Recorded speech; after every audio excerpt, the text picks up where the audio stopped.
Welcome to the 5th race weekend of the DTM season 2014. As you might remember, we were here last year as well. However, this year the circuit layout is different. 3.9 kilometers, that means a lot longer, more curves and more long straights. And the man who won here last year is Mike Rockenfeller, Mr. Cool. And now you won here last year, but you also started here in pole position. Do you think history is going to repeat itself? What does it take for you to snatch pole once again? Well, it takes, of course, a perfect lap. First, you have to come to Q3, which is already a big challenge. Free practice was looking quite promising. So, of course, I hope to repeat it, but you never know. It's DTM, it's very tough, and we try our best. I would be happy if I'm in the top 5 in qualifying, but of course, pole would be awesome. All right, well, best of luck, Rocky. And now the first Russian in history in the DTM is now going to take us on a lap. Here's Vitaly Petrov.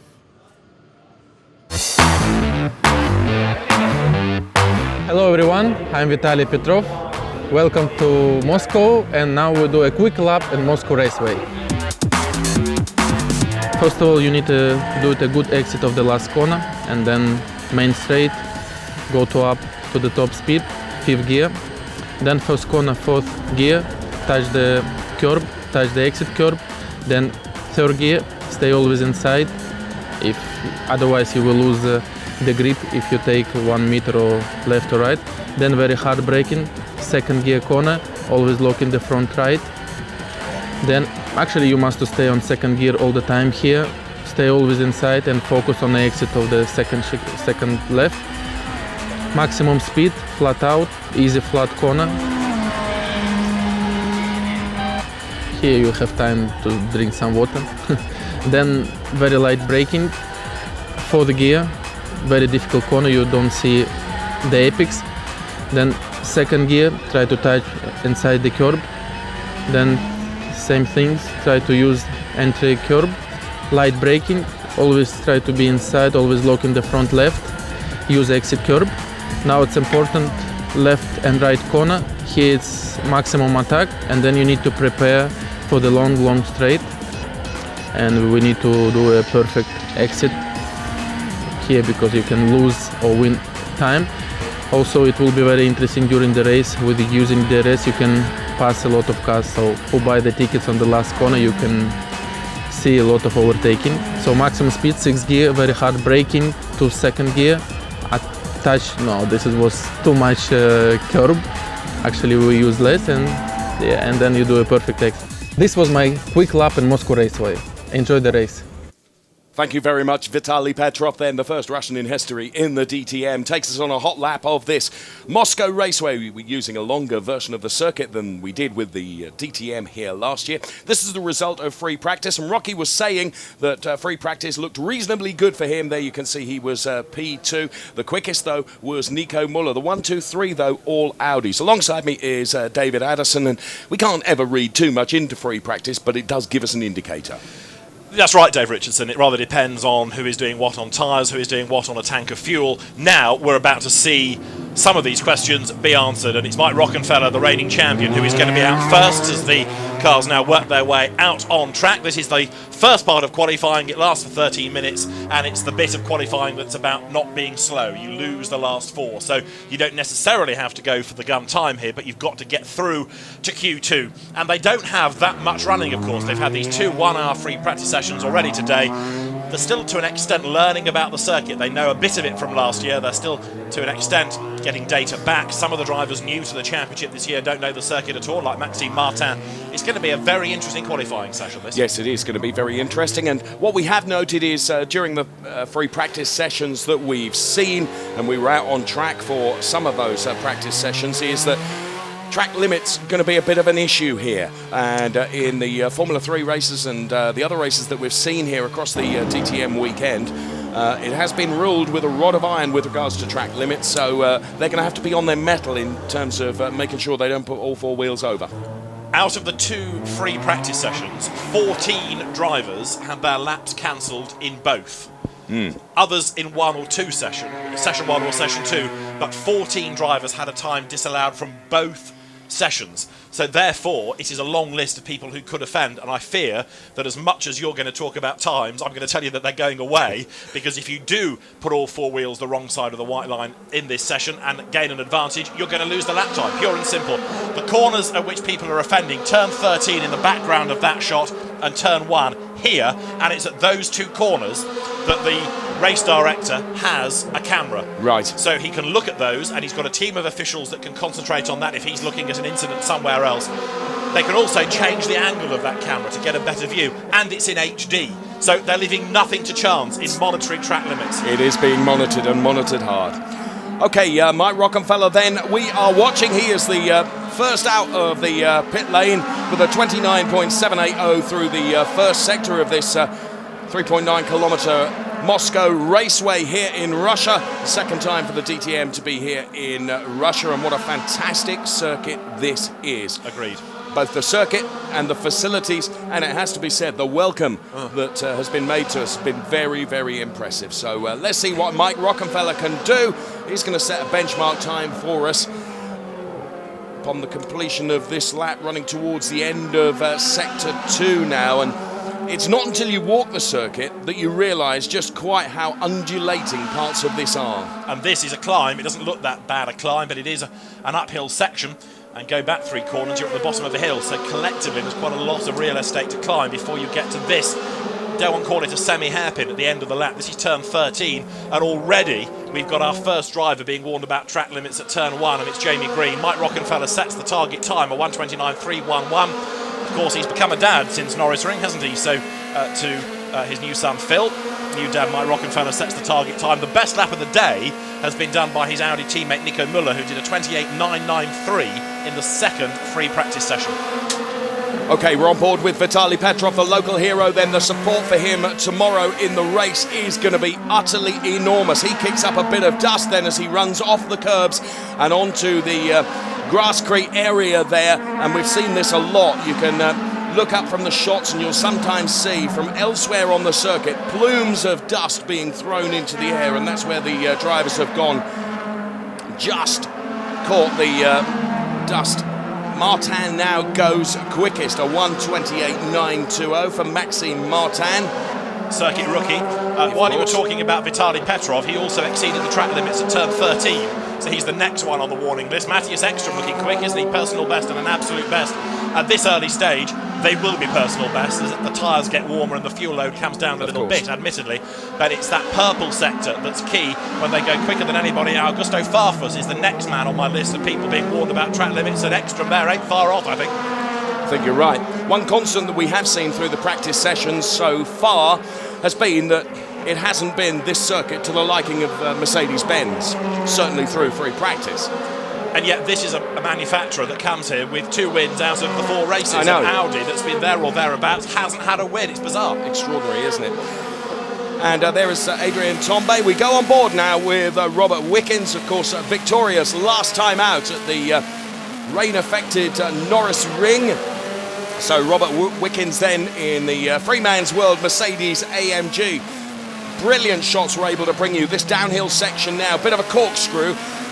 Then takes the curb on the exit there. Heavy braking again before the left-hander. Then it will be just slightly uphill before going right-hand again and downhill into a really uphill rather to the start. Head towards the start-finish straight then. And this turn 13. Now bear in mind, David, they're going to be using DRS up here.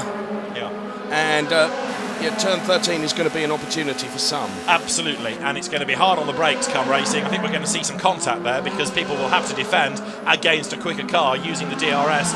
We're getting more and more people warned about track limits now. Ekstrom, Molina, Martin and Jamie Green for the second time being warned about track limits, and that's largely at turn 1. So the evidence is there with the cameras. And Robert Wickens very nearly drops the lot as he comes out of turn 2. The car stepped over the curb. He did well to save that. Yes, he did. He's currently 13th fastest. Those that have not yet done a representative time really are Petrov and Paffett, and those that miss the cut are Pascal Wehrlein, Christian Victorius, Paul de Resta, Gary Paffett and Vitaly Petrov. And Paffett there locking up big time as he tries to squeeze his first flying lap out of the car here. So that is the Euronics logo of the Gary Paffett car that we watch right now. 29.949 through Sector 1. Compare that, as you can see, with the time on the screen with Mike Rockenfeller, who is fastest with a 128.834. Then it's Maxime Martin, a 128.920. So Gary Paffett then, what can he deliver then from a track that thus far would suggest is not going to favour the Mercedes? That was a big, big lock-up, wasn't it? It was. So, shows you how the Mercedes drivers have to attack, because you've had Gary Paffett with this lock-up and Robert Wickens very nearly dropping it with a big sideways moment as well. So Paffett now on the long drag up to turn 13. That's some of the dust being kicked off just outside the red and white curbs that you see at the back of the shot. So Paffett now heads up towards turn 13. Heavy, heavy braking. First flying lap time coming up as well. Yeah, so let's see what it's going to be. A 128.834 is quickest. And wow, 129.925 puts Gary Paffett right on the bubble. Yeah, puts him 18th. So Junqueira, Wehrlein, Vitoris, Di Resta, Petrov are those that miss the cut, and they drive. Yes, Mercedes. You're making the point. Okay, but it could yet shuffle because you've got quick people amongst those, including a former champion in Paul Di Resta. Of course. And we should also bear in mind that Paffett's lap that time round was compromised with that lock-up, wasn't it? Yeah, so indeed. if he can get a cleaner lap in, let's see what can... we've still got just over 5 minutes left to run in this first part of qualifying. Qualifying all new for season 2014, of course, with 3 sections to it rather than 4. New set of tyres going on for a second run in the session. The order currently: Rockenfeller, Martin, Wittmann, Müller, Ekstrom, Farfus, the top 6. But as I say, it's the 5 that you lose that we're more concerned about, this being about not being slow. Vitaly Petrov is just coming down the pit lane as back into the session goes Edo Mortara, who at the moment is only 17th. He's penultimate of those that would make it through to Q2, so he needs to find a bit more in that car. And let's see if he can do so. We go back on board with Robert Wickens. Robert is coming in for a new set of rubber then. Robert Wickens in the Mercedes. Tight pit entrance here at Moscow, isn't it? The Hermann Tilke circuit, and Hermann Tilke himself actually here this weekend as well. So Robert Wickens then P13 at the moment. New rubber going onto his car. It can't take too long about this because a quick lap is just below 90 seconds. He's got to do a start-up lap and at least 2 flying laps, I would have thought. And we've got less than 4 minutes to go. Gets away now, but a little bit of time wasted. Of course, the man who won the most recent round at the Norris Ring. Yes. You could argue for the second year in a row because absolutely. he was the first classified finisher the year before, but that was the race with no winner. His win was definitely unfinished business, wasn't Indeed. it? Okay, a number of cars, as you've been mentioning, failing to manage the track limits, but also under investigation is Danny Juncadella for an unsafe release. Yes, we might get a replay of that in the Mercedes, but he has been released potentially into the path of another car. Marco Wittmann, the championship leader, goes through. There is behind the Pascal Wehrlein Mercedes, which is currently 20th, but he has done a personal best in the first sector, but that is still half a second in Sector 1 alone, down on the best in Sector 1. As you say, that's half a second in one sector. Exactly, and it's not good in that respect. So Wehrlein is going to have to be a real hero here to get into Q2, I think, and it's further proof that Mercedes might be making progress, but the manufacturer is not on top of it just yet. And there you go, all 4 wheels the wrong side of the white line, but he'll get away with that there because that's not one part of the circuit that's being policed as vigorously as turns 1 and 13. So 29.9 first sector, 39.5. And, well, we're going to complete the lap and we'll see what Pascal Wehrlein can deliver. He's about a second down. P15 and 129.836. Here's the man that's under investigation then for an unsafe release, Danny Juncadella, who's currently P20. Yeah, Wehrlein, just to make the point, Dave, is in for the moment. He's gone 15th out of the 18, and when I said he's about a second down, he has ended that lap 1 second and 2 thousandths down on the best time of Yes. my Rockenfeller. So, for the sake of 2 thousandths, I was close. Yeah, you were. But he is in, but can he stay there? Because we just had an improvement now from Junqueira, who has gone 13th, and that puts Mortara out. So Daniel Junqueira has now gone into the top 18, therefore into Q2. Mortara, Paffett, Vitoris, Di Resta, Petrov are those that we're going to lose, potentially. And this is Mortara, who is 19th. He's the best of the rest. And on this lap, there's nothing sparkling in the sectors. I think the next one is the one to look for. Yes. So, Edo Mortara then. Yep, slower lap, 32.9, so ignore that one. But this is the one to concentrate on. Now, Petrov, down in Sector 1, personal best in Sector 2. I think this, again, is a start-up lap. It'll be the next one, which will be his last, that we need to look for. There's less than a lap time left in the session. So people crossing the timing line now are starting their last run. Last lap. OK. So, Vitaly Petrov then, the local hero then. Huge support here at the Moscow Raceway. There is Paul Di Resta. Of course, had a torrid time of it at Norris Ring. Coming together between Paul Di Resta and Jamie Green. Ironic, because they're good buddies. Yes. That really rather compromised Paul Di Resta's race. He's done a 29.9 in the first sector. Robert Wickens quicker, just briefly up to 9th, Wittmann 3rd and Glock 4th. They're also improvers, but Wittmann and Jean Cadet are also being warned about track limits. Now Di Resta is going to be able to put another lap in. He's just squeezed through. P16, he can do another lap. There's 30 seconds left on the clock. Here's Eduardo Mortara, who has done personal best in sectors 1 and 2. So what he's got to do is beat something in the 29.7s to be secure. And he should, I would have thought, do a mid, if not low, 29, maybe a high 28, because this looked a good lap. So Mortara, low 29 gets him up into the top 4, a high 28 into the top 3. And he's about to break the beam as he comes over the timing line. And the lap from him is a good one, but it puts him 14th for 29.4. So, Eduardo Mortara. Antonio Felix da Costa then, as the checkered flag goes out to complete the first part of qualifying. Next man to look for is going to be Farfus. Augusto Farfus, we've not seen yet, but he's done an absolute best in Sector 1 and a personal best in Sector 2. Tomczyk, Wehrlein, Paffett, Vitoris, Petrov are out. Here's Vitoris. So Christian Vitoris then, with a 1:34.93, sees him out. Now, Antonio Felix da Costa, that we were working, was momentarily second. Farfus now goes second fastest. Wittmann goes third fastest. Da Costa, that's pushed him back down to fourth. So it's Mike Rockenfeller, Augusto Farfus, Marco Wittmann, and then Antonio Felix da Costa. Here's Gary Paffett, and the sector times don't look brilliant, David. No, unless he can do something amazing in the last sector, I'm afraid he's going to be 21st on the grid. He comes down to turn 13, the flag is out. It's his last chance. Sector 1 was average, Sector 2 was disappointing, and the lap time is a 1:29.981, which means he's 600ths shy of his earlier best, but it's not enough. It's not an improvement, it's not enough, and I'm afraid Gary Paffett has gone. But it's not just Mercedes drivers, as a rather disconsolate Wolfgang Schattling of Mercedes looks on, because there's a BMW in that bottom 5. We have lost Martin Tomczyk as well. Yes. So there is Gary Paffett then. There is Christian Vitoris. Now I say we've lost Martin Tomczyk and that he, Wehrlein, Paffett, Vitoris and Petrov are out, but the list of people failing to manage track limits is such a long one that if there is now anything to look at post-session that takes a lap time away, that could shuffle the order. Yes, it could. Yes, it could. Very fair point. Well, Rocky was the quickest, a 1:28.834. Augusto Farfus second fastest, 1:28.882. Then it was Marco Wittmann with a 1:28.9.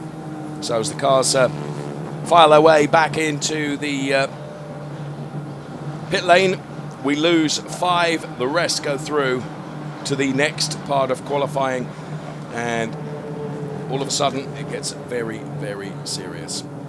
So here we have the results as we know them at the moment for Session 1. Rocky, Farfus, Wittmann, Felix da Costa, Martin, Glock, Muller, Ekstrom, Tombe, Wickens, Hand and Molina, with Spengler, Scheider, Mortara, Green, Juncadella and Di Resta. Those out, Tomczyk, Wehrlein, Paffett, Vitoris and Vitaly Petrov, who will be disappointed with that, of course. In front of his home crowd, would have hoped to be able to pull something out of the bag. And that lap you just talked about, a 1:28.834 from Mike Rockenfeller, is the best of the day, because free practice 2 was quicker than free practice 1 and Q1 quicker again. So there is the man of the moment, Mike Rockenfeller, who will have a look at the data. have a new set of tyres warmed and put on, ready for Q2, the door being affixed. And Mike Rockenfeller is ready to go. Pole man here last year, as well as being the winner, and in confident mood, I would have thought, after Q1. Now, we're not being told about any times being disallowed, so we therefore go with this as the quintet of drivers knocked out. Martin Tomczyk, who had a spin in free practice 2, Pascal Wehrlein, Gary Paffett, who really struggled in that session, Christian Vitoris, and disappointingly, Vitaly Petrov. There is, as you made the point, big support for the man that's 23rd fastest.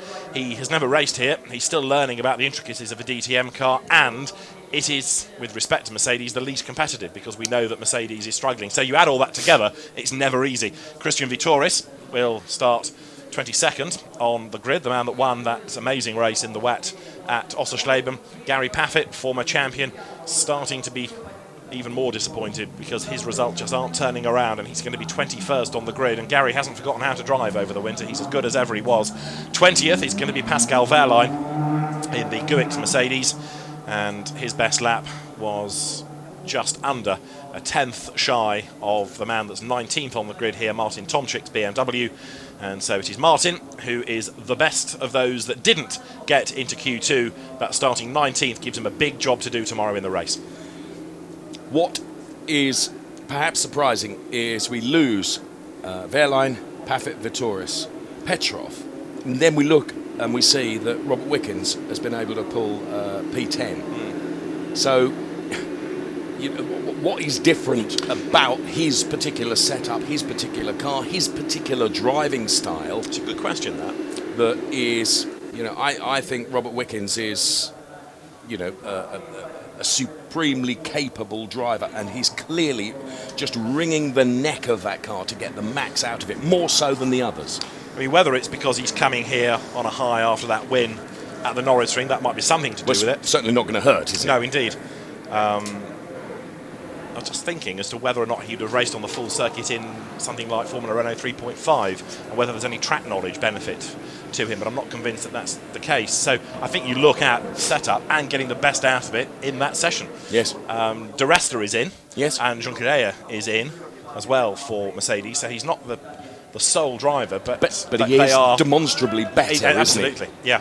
And numerically, Mercedes still hasn't got many people through, whereas there is a very disappointed Vitaly Petrov walking down, or is that trudging down the pit lane? Martin Tomczyk will equally be disappointed because he's the only BMW driver not to get through. It also, of course, illustrates just how competitive the championship is. And when we're talking about thousandths and hundredths of a second separating you, it only takes one slight missed apex or one little lock-up, and the whole thing can change. Yes, you're absolutely right. And I was talking to someone in the week who was saying, yeah, why can you not go from a Formula One car straight into a DTM? It's not that easy. Pascal Wehrlein, well, he had a torrid time of it. He's with Verena now. Yeah, I'm here with Pascal. Pascal, I mean, the Moscow Raceway, how tough is it? And P20, how disappointed are you? Yeah, we knew already before that it would be difficult for us this weekend because the track doesn't really fit to us. But yeah, I don't know. In the morning, it was not too bad for me. I was on P9. I was quite happy with the car, and since P2, free practice 2, I had problems, and yeah, I don't really know why. Best of luck for tomorrow. Thank you very much. Back to you guys. Thanks, Verena. That's interesting. I reckon the car wasn't with him for free practice 2, which, you know, he finished free practice 2 P21. So in comparison to FP1, where he did better, you know. Okay, Christian Vitoris, another disappointed man with Verena.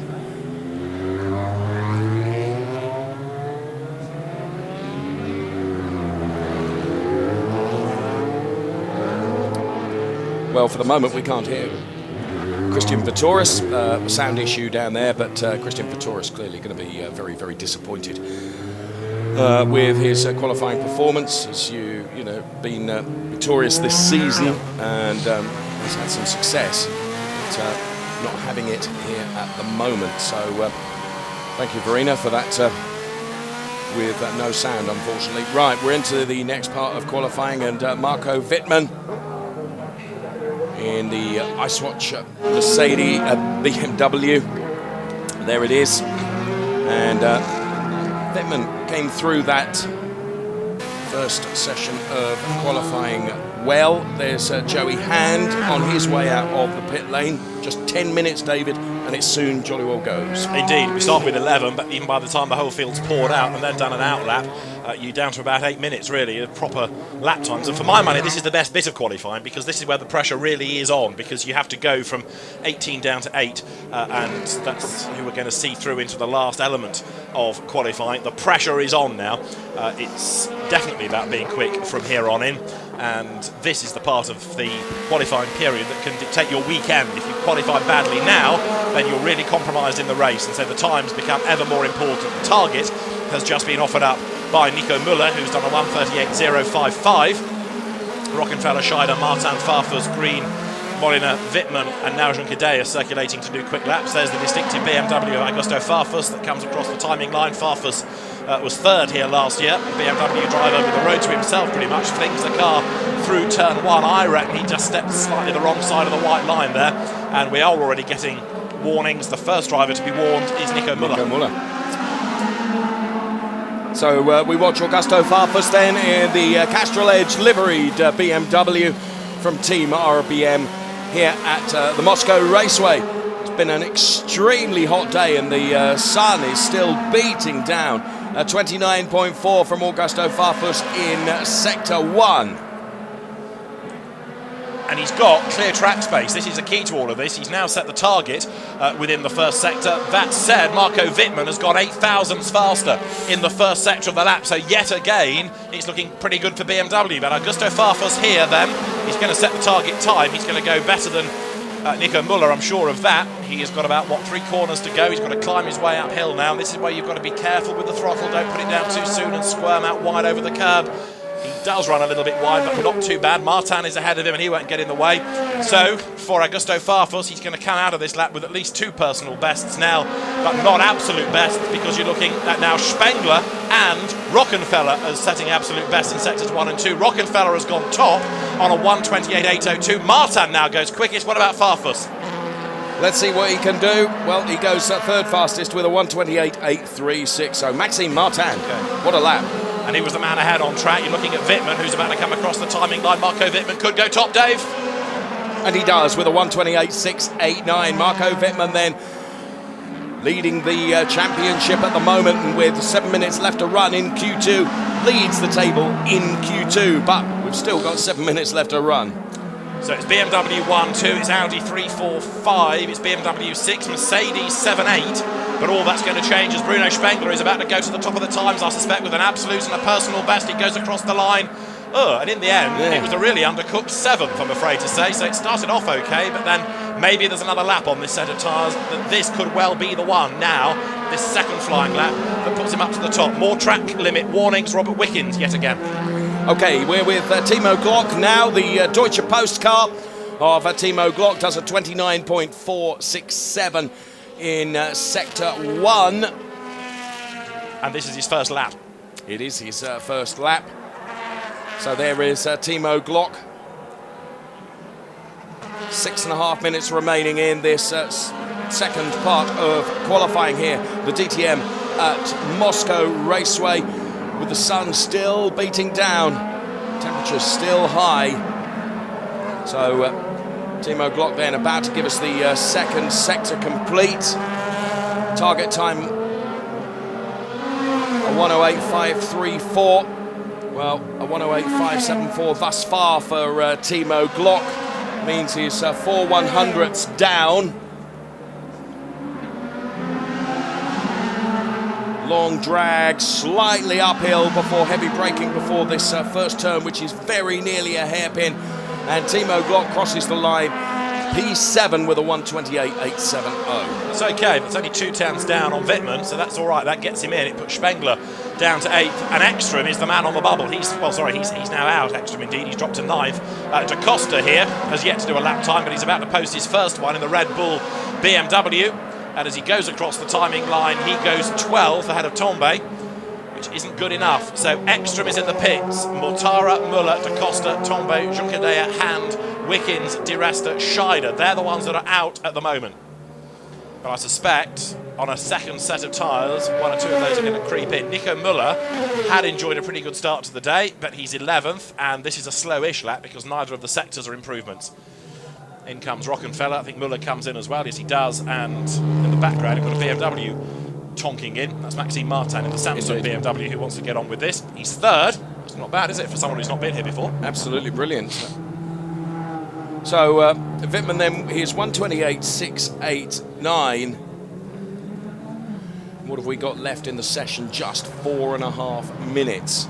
That's the best time of the day, Marco Wittmann. Of course, the cars are lighter now in Q2, but he is continuing to bring down the times, so that's the best of the day. We've had another track limit situation, and now Robert Wickens, rather than just being told that he's failed to manage them, has got the driving standards flag. So a black and white flag now for Robert Wickens. So that's a bit more serious than just having been recognised as going off the road. Do that again, and he'll start to have his lap times taken away. So you can see the tyre change going on, another set of warm tyres put on. It's not been quick there for Marco Wittmann, to be fair, because every second counts here. Look, you can see the clock counted down at the top of your screen. But don't forget, he's the fastest, and if they can get him out so that those tyres are at their best right at the checkered flag, if he needs to respond, he'll be good. Yes. Bit of strategy in play there, isn't there? So Wittmann is currently the fastest from Mike Rockenfeller, from Maxime Martin, from Jamie Green.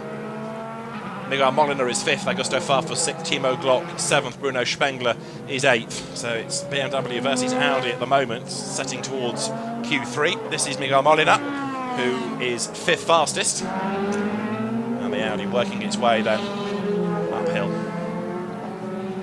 Comes out of that stadium, through the corkscrew, plunges downhill, speed building. And what have we got? 3 more minutes. He's going to get 2 laps out of this. Behind him on track is Timo Scheider, who is 18th. Scheider having a pretty torrid season, really, by his own high standards. Double champion. So Moliner has done a personal best in Sector 1. Sector 2 he's about to complete as he heads out of this section and goes uphill and goes really wide over the curve there. And that's in free practice this morning, a part of the circuit where the grass and the AstroTurf behind the curve was being chewed up. He's at the end of the second sector pretty much now as he comes onto this long straight that is where we're going to see the bulk of the overtaking done come the race. Another personal best, so 5th at the moment. The lap time that he's done is a 1:28.819. There'll be an improvement here for sure, unless he gets it wrong at the last corner. Yes, or gets picked up on maybe not observing the track limit somewhere.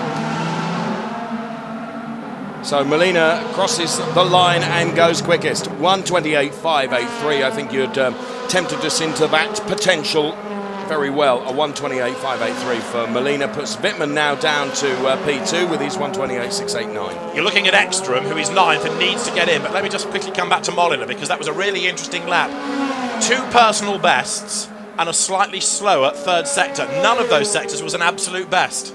But it was just a very well put together lap, and it was a consistent lap across all 3 sectors. So you add it together and it was quickest, but no one sector was the absolute best.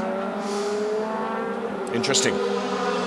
Matthias Ekstrom comes here off the back of rallycross success. Yeah. And goes no faster, a 1:32.4, so disappointment for him. Timo Scheider's done a personal best in Sector 1. Maxime Martin's done an absolute best in Sector 2 in the Samsung BMW that's currently 4th fastest. Again, it's that session where reputations are made and broken. We've had Nico Muller go 3rd, and Martin goes quickest on a 1:28.523. Fantastic stuff. So Maxime Martin then, new to DTM, new to this circuit, and belts out a 1:28.523. Here's Timo Scheider then, currently P18. We've got less than 50 seconds left to run in this part of qualifying. It is Q2 here at the Moscow Raceway. We're watching the auto test liveried car of Timo Scheider.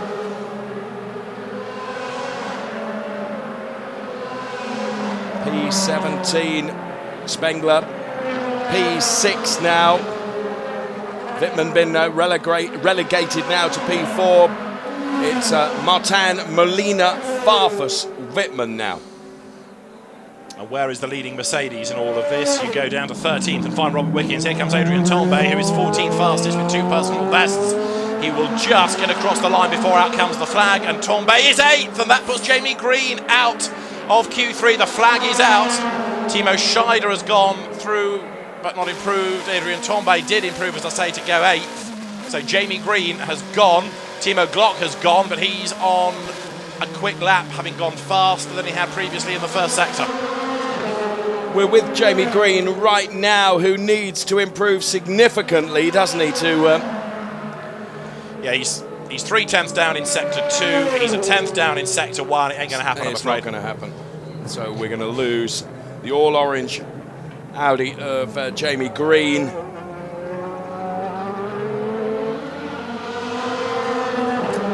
That was a 28.814. So he was close to his earlier best. Timo Glock's done a personal best there, 28.855, but not an improvement in terms of getting him into the top 8. Yes, it's a better lap time, but it doesn't help him for the top 8, I'm afraid to say. So there is Timo Glock, having not done enough, nor Jamie Green. Jamie Green's lap, 9 thousandths slower than his own best. That's how tight it is. It is tight, isn't it? It is tight, and we should recognise that Edo Mortara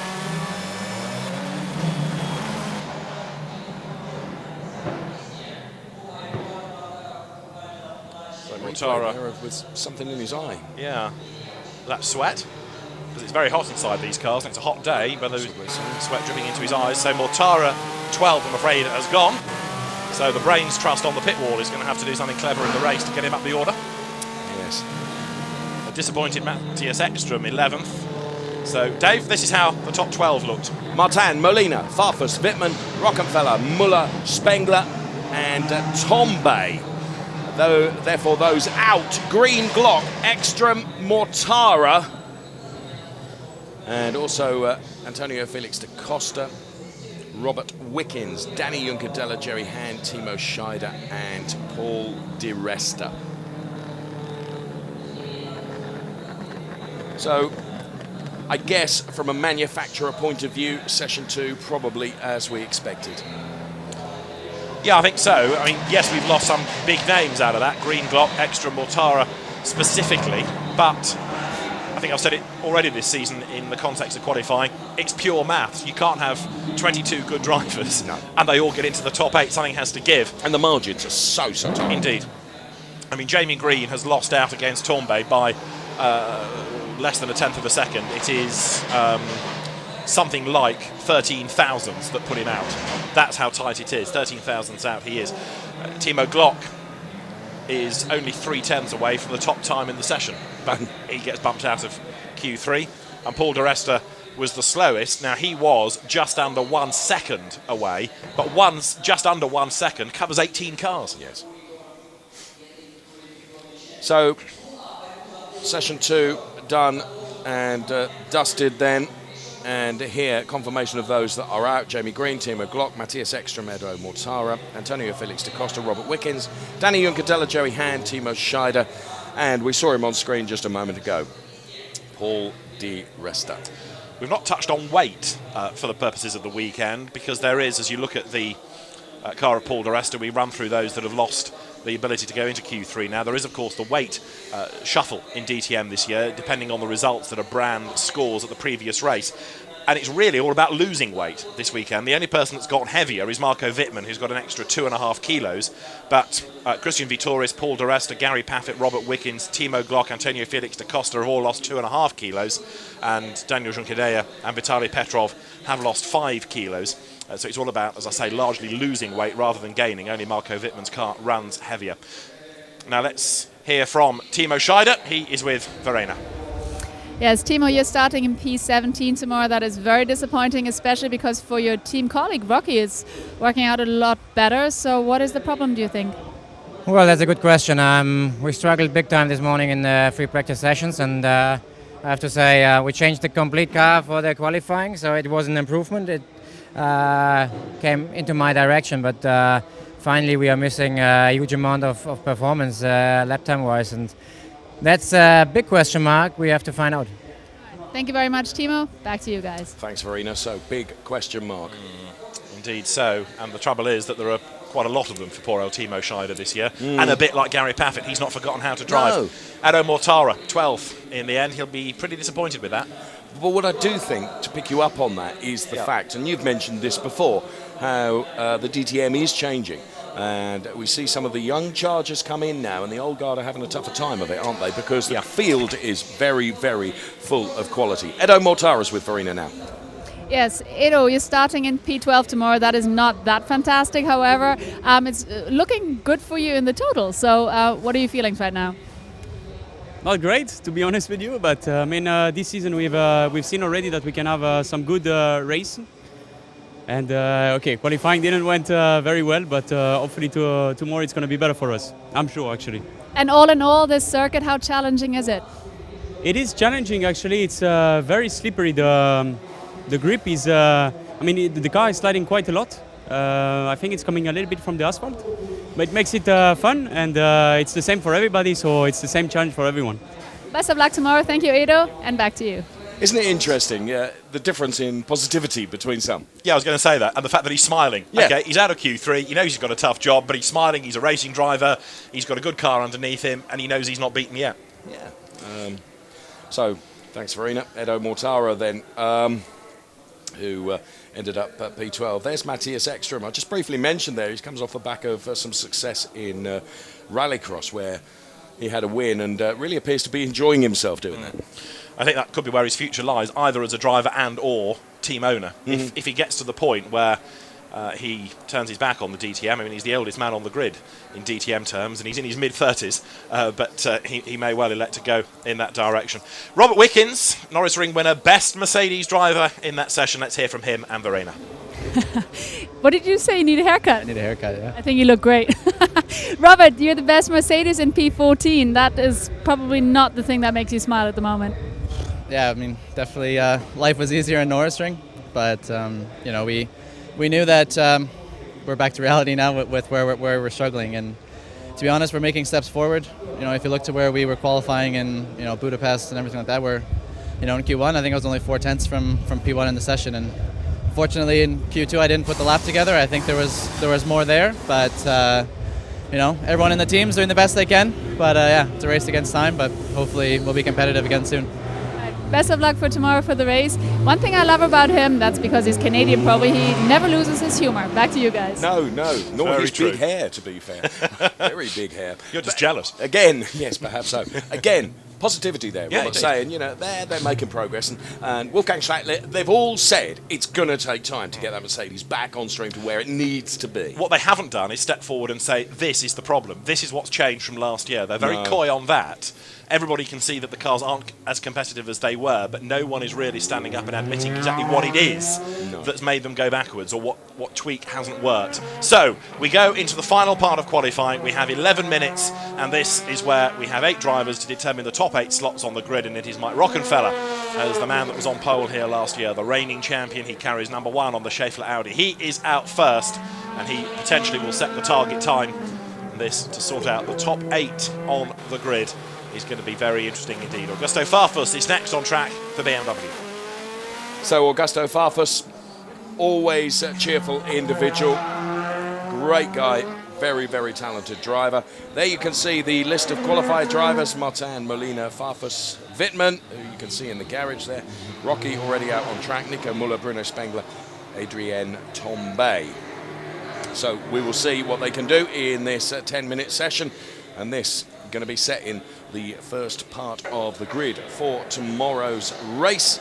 Temperatures expected to be similar to today, if not potentially just a little bit warmer still.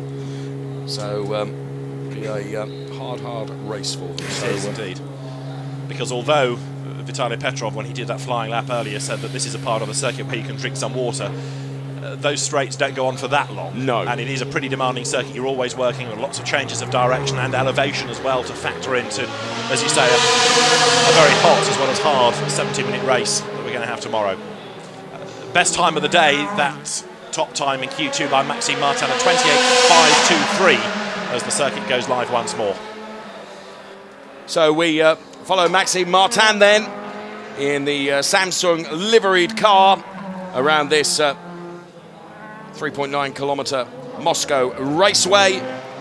Maxime Martin then, who is showing great promise, and is another one of those into the DTM that I feel is upsetting the old guard has come here and has got on terms with it straight away. Racing in GTs has been well documented, but the DTM is a difficult thing to get hold of and be quick with straight away. He's learning, I think, about the extra aero that these cars carry, and he's very much a driver. His engineers, people that work with him, rate him very highly, and they say he drives by grip level rather than car setup or aero. He drives by grip level, and therefore that's why he's always an absolute hero in the wet. Watching him in the wet, in the dark, in the Spa 24 Hours a couple of years ago was just awesome, I tell you. And I think that as he gets more familiar with the car, then he will just get better and better and better. So we're seeing some of that talent being realised now. And in his rookie season, first time here, it's looking pretty promising. Mike Rockenfeller, as predicted, will set the target time. Comes down to turn 13 now. Road to himself. Traffic not really an issue with just the 8 cars out there. And Mike Rockenfeller does a 28.813. So when 128.813 then is the benchmark that is set. Here's Augusto Farfus now in the team RBM BMW. And the camera tracks Augusto around the final turn. Just 2 wheels over the curbs, and he goes a 129.791, which puts him P2. Which is a good effort. So he will go quicker than that, I'm sure. Yeah. What you're sort of seeing is the first effort, a kind of banker lap from everybody, and then they'll have another set of tyres thrown on, and then they'll go for broke right at the very end. So there's an element of keeping their powder dry, but making sure that they know exactly where the car is good and where they can push and how late they can leave it so that people don't have a chance to retaliate. Bruno Spengler, you see, has done 2 good sector times. That's his work done on that run. Yeah. He knows that for the sake of 1 corner, he can abort that, get another set of tyres on, and then go for it. Right. We're on board with Marco Wittmann now. Just thinking Wittmann might be pitting as well, but he's going to stay out and have a go for a lap, I think. Seeing that BMW bounce towards the end of that long back straight here. Makes the turn 13, and he goes second fastest, a 129.201.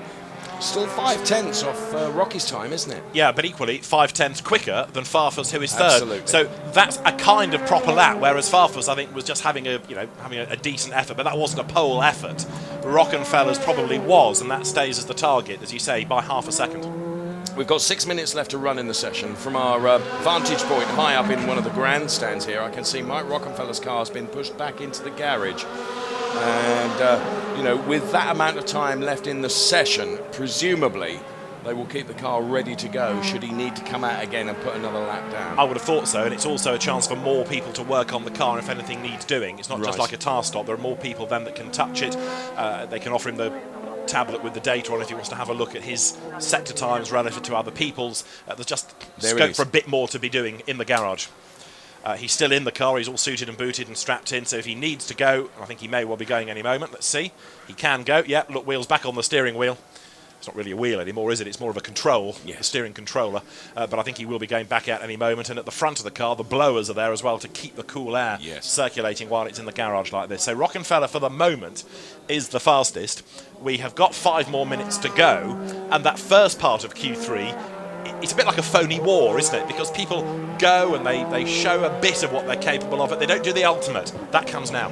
It does, and we're yet to see probably the best, aren't we? And we're yet to see also Tombe Spengler and Muller put the time on.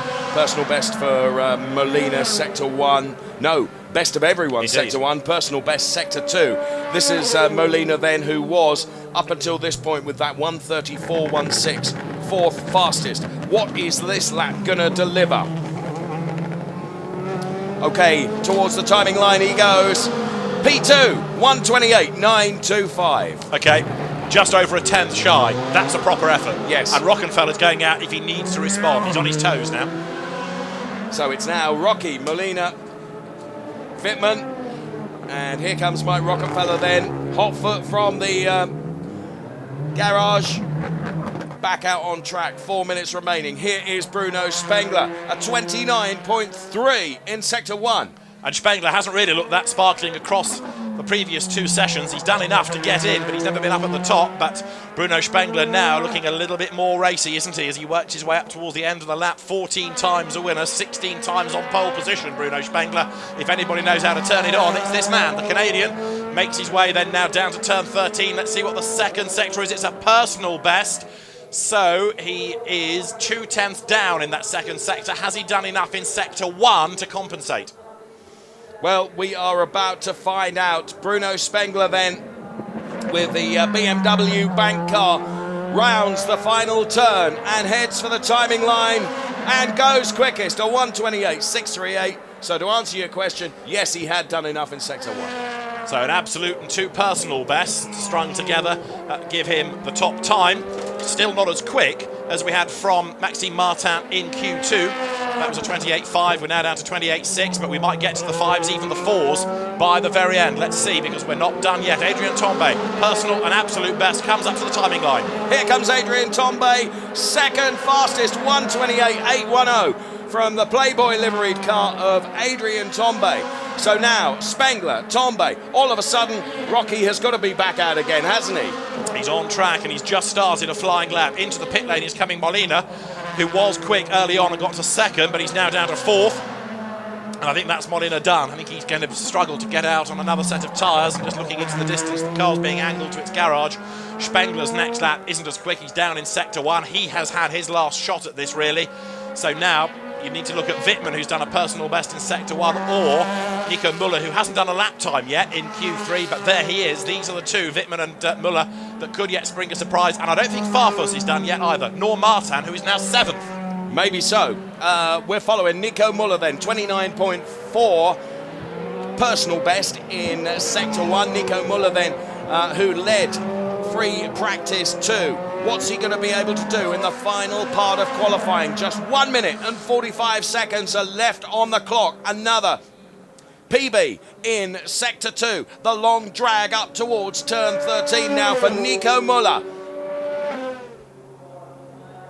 So here he comes then into turn 13. Heavy braking down through the gearbox, kisses the apex, out onto the curbs, and he crosses the line to go P2. But look in the background, because you've got Marco Wittmann in a hurry, and behind him, going even quicker, is Maxime Martin. Over the timing line has gone Wittmann, and he stays 5th, but Maxime Martin has gone quickest of all on a 1:28.619. Here comes Rocky, 1:28.714. Still got time to get another one in. 1 minute left. This is Mike Rockenfeller. Maxime Martin, what a show from him in quali. And I think he's done. He's backed it off on this next lap, and that means that Rockenfeller's got to find a way past the slower BMW. I don't think he's going to be compromised by that, but he'll want to make sure he doesn't encounter a slow car at any point of the circuit. Rockenfeller is still pounding on. Spengler is done because he's down in sector 1. So it is Wittmann who is still on a quick lap, who might upset the apple cart, but he's 2/10 down in sector 1, Wittmann. Even though it's a personal best, it's still 2/10 down on anybody else. Don't wish to rain on anyone's parade. Car number 24 failed to manage track limits at turn 1. Yeah, well. That's Maxime Martin, and whether anything will come of that, we'll keep you posted. So many have been warned, but we've only had one driver actually given a driving standards flag. Yes, that you're was right. Kind of behind my sarcasm, really. Martin, I think, looked good. What about Marco Wittmann? Personal best sector 1, but 2/10 down on the absolute best, and 7/10 away from the best in sector 2. It ain't happening for him. So Marco Wittmann then. Flag's out, Dave. It is, so he's not going to get another lap in. And, well, doesn't improve on his P7.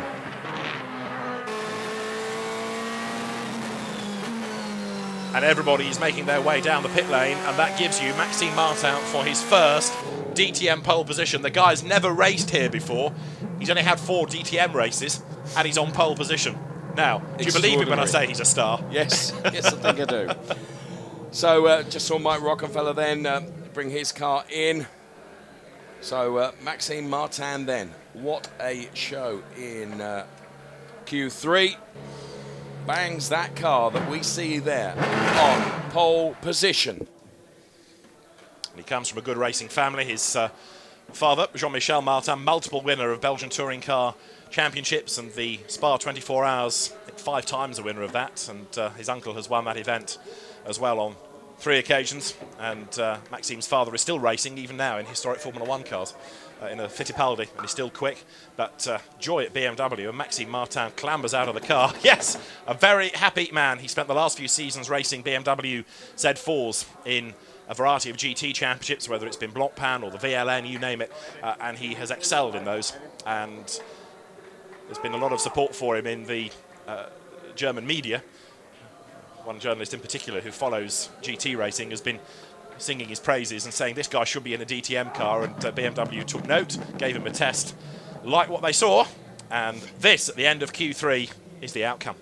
Maxime Martin, P1, Bruno Spengler, P2, then Nico Müller, Mike Rockenfeller, Adrian Tombe, Augusto Farfus, Marco Wittmann, and Miguel Molina.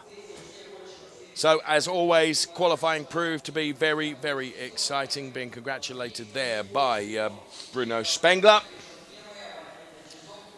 And just love this qualifying because it's so dramatic, isn't it? And it always produces surprises. I mean, yes, we know that these guys are good, but if I'd said to you before qualifying, Martin for pole, I don't think either of us would have really believed that and put any money down, but he has done it, and the lap time was just under 200ths quicker than Bruno Spengler. It's a BMW 1-2, and then the best of the Audis, Nico Müller third ahead of Rockenfeller, Tombe, BMW again, Farfus sixth, BMW Wittmann, Audi Molina, Audi Green, BMW Glock, Audi Ekstrom, Audi Mortara, BMW Da Costa, and then you get to 14th and you see a Mercedes.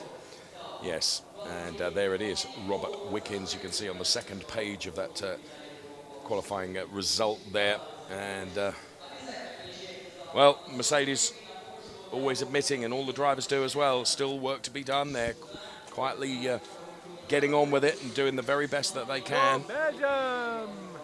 And a proud Belgian is Maxime Martin, drinking his Belgian energy drink.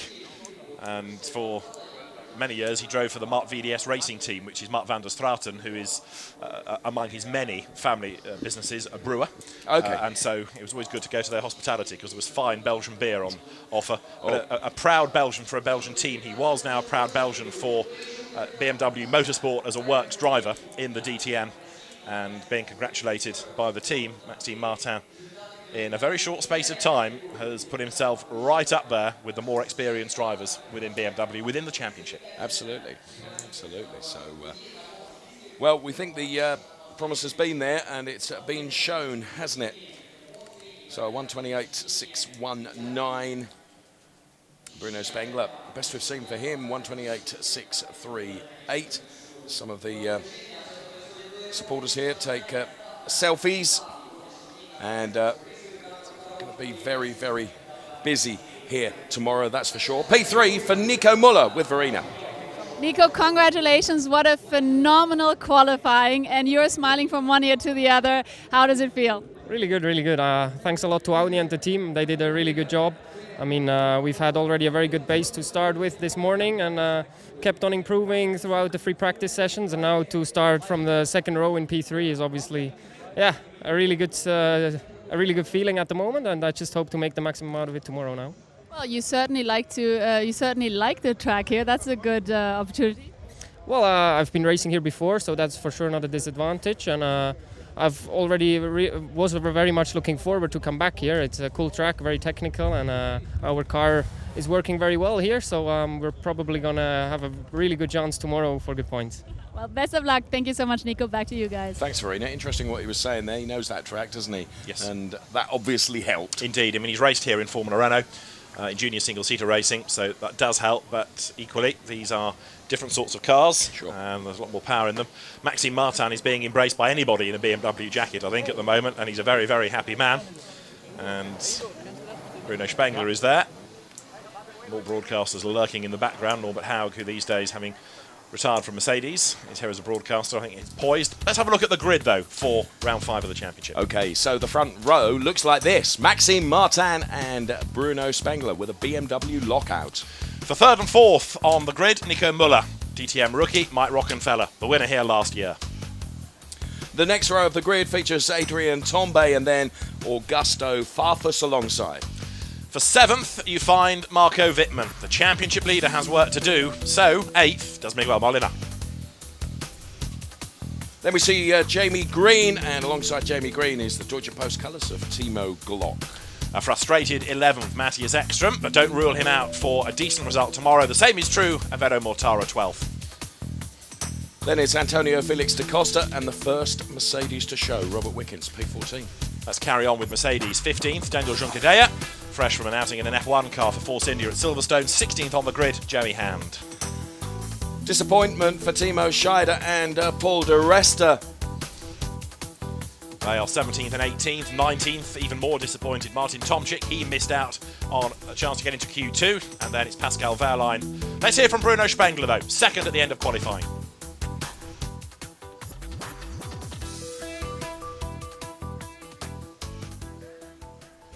Bruno, after a really disappointing Norris ring, you certainly are back in the game with P2. Are you happy? Yeah, I'm definitely happy about today. I mean, we struggled a lot this morning to find the right setup.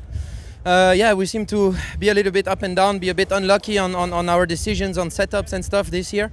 But, now today was good. It went in the right direction. My team engineers did an amazing job. You know, if you would have asked me after free practice if I finished in the top 3, I would have said, no, you're crazy, never, because we were really struggling. But the car improved a lot, after free practice, and also through the qualifyings was better and better as the track got a bit better. So I'm very happy. A great qualifying for us today. Thank you to the team, and looking forward to a long race tomorrow. Starting from P2, everything's possible. Certainly is. Thank you so much, Bruno. Back to you guys. Thank you, Verena. So everything is possible, so says Bruno Spengler. No question about that. And there, plenty of high fives all round in the garage there. And also there for the Maxime Martin engineers as well.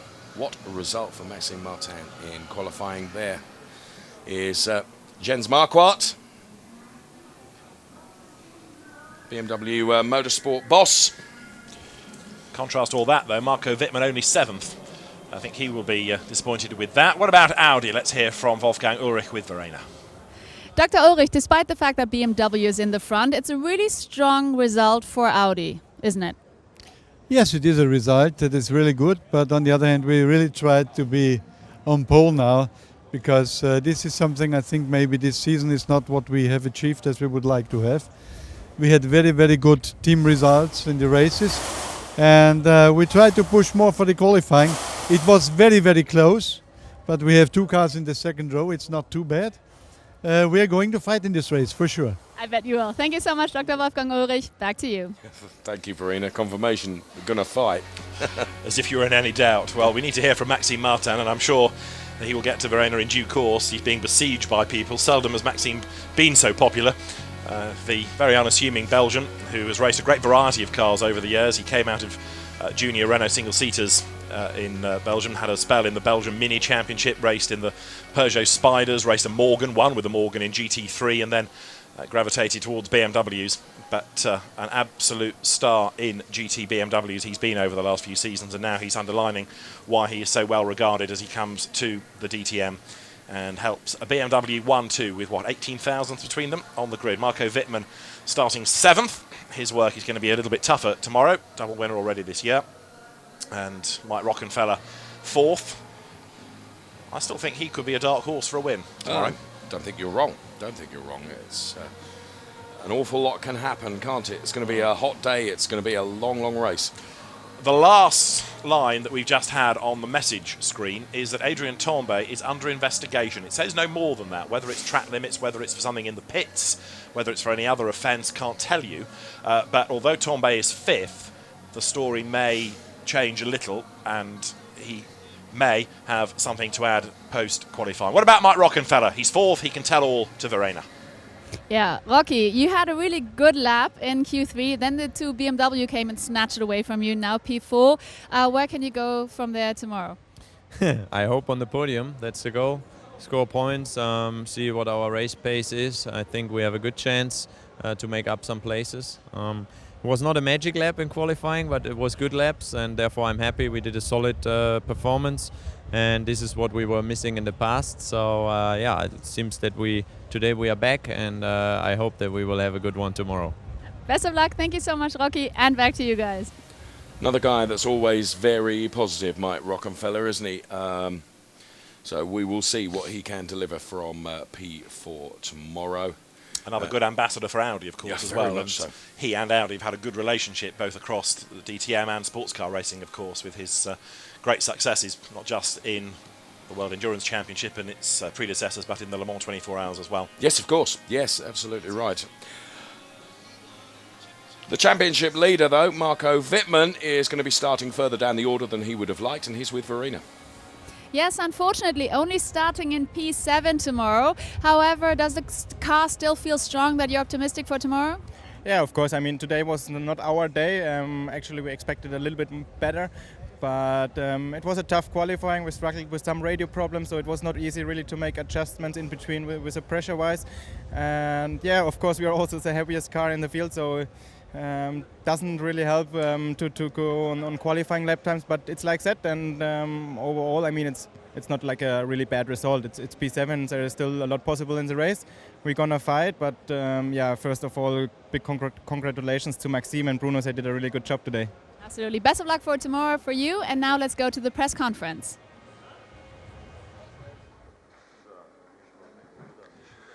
So there we are, ladies and gentlemen. Welcome at Moscow Raceway for the post-qualifying press conference after qualifying for the 5th round of the 2014 DTM season. We have on stage the pole sitter for BMW from Belgium, Maxime Martin. In second place also for BMW.